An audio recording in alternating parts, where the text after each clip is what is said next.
നമസ്തേ.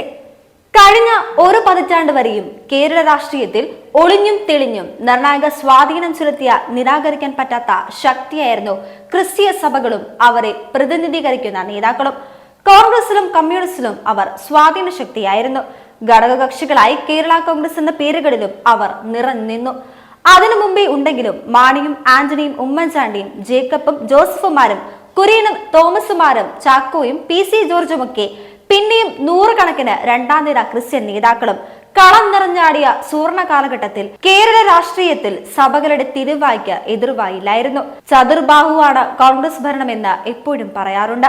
നാല് കൈകളിൽ ഊക്കുകൂടിയ കൈയായിരുന്നു ക്രിസ്തീയ നേതൃത്വം. ഇരുപക്ഷത്തേക്കും ചായുന്ന സഭകളും ക്രിസ്ത്യൻ പാർട്ടികളും ഉണ്ടെങ്കിലും ഭൂരിപക്ഷവും വലതുപക്ഷത്ത് ചായാനാണ് സഭകൾ മിക്കപ്പോഴും താല്പര്യം കാണിച്ചിട്ടുള്ളത്. എന്നാൽ ഇന്നത്തെ സാഹചര്യം പരമദയനീയമാണ്. കേന്ദ്ര ഭരണത്തിൽ കോൺഗ്രസിന്റെ പ്രതീക്ഷ പാടെ നശിക്കുകയും പകരം ഭരണത്തിലിരിക്കുന്ന BJPയോട് സഹജമായ വിരോധവും വെറുപ്പും വിട്ടുകളയാൻ പറ്റാത്ത കെട്ടുപാടായി കിടക്കുകയും ചെയ്യുന്നതാണ് ഇപ്പോഴത്തെ ഒരു പ്രധാന പ്രശ്നം. ഉമ്മൻചാണ്ടിയുടെയും ആന്റണിയുടെയും മാണിയുടെയും ജേക്കബിന്റെയും ജോസഫിന്റെയും ഒക്കെ പിന്മുറക്കാർക്ക് കൂടുതൽ റോൾ എടുക്കാൻ പറ്റിയ ശേഷി ഇതുവരെ തെളിയിക്കപ്പെട്ടിട്ടില്ല. അവരിൽ പലരുടെയും പൊളിറ്റിക്കൽ സെൻസ് തന്നെ ചോദ്യചിഹ്നമാണ്.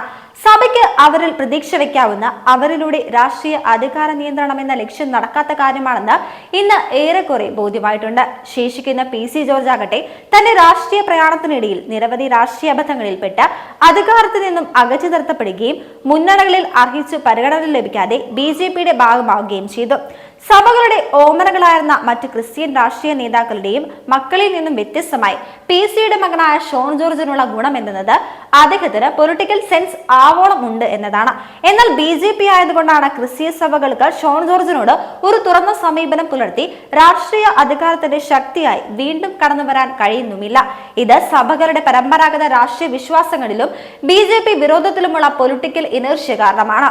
ഒരു വസ്തുവിന് അതിന്റെ നിശ്ചലാവസ്ഥയോ ചലനാവസ്ഥയോ നിലനിർത്താനുള്ള താല്പര്യത്തെ അഥവാ ഒരു വസ്തുവിന്റെ ചലനത്തിൽ വ്യതിയാനം ഉണ്ടാക്കുന്നതിന് കാരണമായേക്കാവുന്ന ഏത് ബലത്തെയും പ്രതിരോധിക്കാനുള്ള ആ വസ്തുവിന്റെ സഹജ സ്വഭാവത്തെയാണ് ഫിസിക്കൽ പൊതുവെ ഇനേർഷ്യ എന്ന് പറയുന്നത്.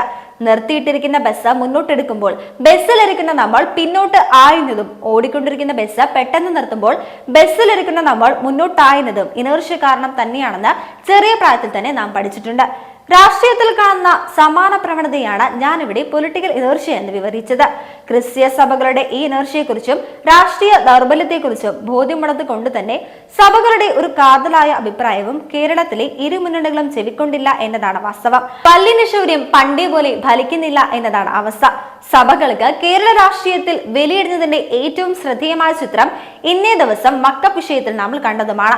മുമ്പ് KCBCയും CBCയും പത്രക്കുറിപ്പ് ഇറക്കിയാൽ മുട്ടിടിച്ചിരുന്ന രാഷ്ട്രീയ നേതൃത്വങ്ങൾ ഇന്ന് അവരുടെ ആവശ്യങ്ങളെ പുച്ഛത്തോടെ തള്ളിക്കളഞ്ഞിരിക്കുന്നു. സഹജമായ BJP വിരോധം മാറ്റിയെടുക്കുന്നതിന് BJP മുൻകാലങ്ങളിൽ നിരവധി പാഴ്ശ്രമങ്ങളും പ്രീണന ശ്രമങ്ങളും നടത്തിയിട്ടുണ്ട്. അതൊന്നും സഭകളുടെ ആധ്യാത്മിക താല്പര്യമോ അഭിപ്രായമോ പൂരിപ്പിക്കുന്നവ ആയിരുന്നില്ല എന്ന് BJP ഇന്നും തിരിച്ചറിഞ്ഞിട്ടില്ല എന്നത് ഒരു വലിയ തമാശയാണ്.